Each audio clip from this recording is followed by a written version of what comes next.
আপাতত এইটুকু মনে হচ্ছে ইউনূসের দিন শেষ, ইউনূস আর থাকতে পারবে না, ইউনূসের উপরে একটা চাপ আসছে, ইউনূস এখান থেকে বিদায় নিতে হবে। আশা করি যে আওয়ামী লীগের আবার পুনর্বাসন হতে পারে। অলরেডি তুলসী ক্যাপাটার সাথে বৈঠক হয়েছে।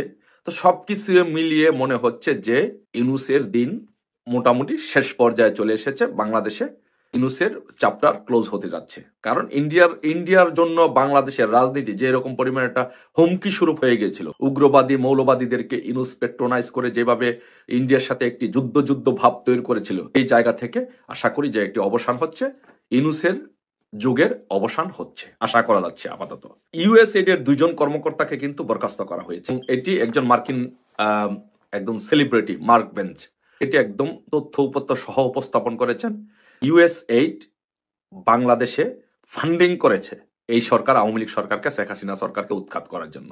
আর এই জন্য ট্রাম্প প্রশাসন এসেই ওই 2 জন কর্মকর্তাকে এখান থেকে ইউএসএইড থেকে বরখাস্ত করা হয়েছে। মানে হচ্ছে আপনারা যদি দেখেন যে তাদের মনোভাব এবং অ্যাকশন দুইটার সমন্বয় করে যদি দেখেন, বোঝাই যাচ্ছে যে বাংলাদেশের রাজনীতির যে পট পরিবর্তন হয়েছিল, ট্রাম্প অ্যাডমিনিস্ট্রেশন মনে করে যে বাংলাদেশে বেসিক্যালি সরকার উৎখাতের জন্য একটি ষড়যন্ত্র হয়েছিল, একটি ষড়যন্ত্রের মাধ্যমে সরকার উৎখাত হয়েছে। ভারত বাংলাদেশে যে পরিমাণ জঙ্গিবাদের উত্থান হচ্ছে, মৌলবাদের উত্থান হচ্ছে, সেটি ভারত তথা মার্কিন যুক্তরাষ্ট্রের জন্য হুমকি স্বরূপ।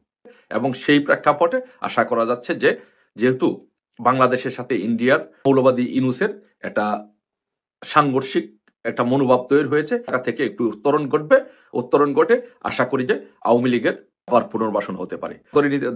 এখন দেখার বিষয় যে আওয়ামী লীগের পুনর্বাসনটা কিভাবে হয়, সরকার পুনর্বহাল হয় না নির্বাচনের মাধ্যমে হয় না কোনো পট পরিবর্তনের মাধ্যমে হয়, এখন সেটা হচ্ছে দেখার বিষয়। আপাতত এইটুকু মনে হচ্ছে ইউনূসের দিন শেষ, ইউনূস আর থাকতে পারবে না, ইউনূসের উপরে একটা চাপ আসছে, ইউনূস এখান থেকে বিদায় নিতে হবে। সো আমরা মনে করি ইনশাল্লাহ শীঘ্রই আওয়ামী লীগের জন্য সুদিন অপেক্ষা করছে।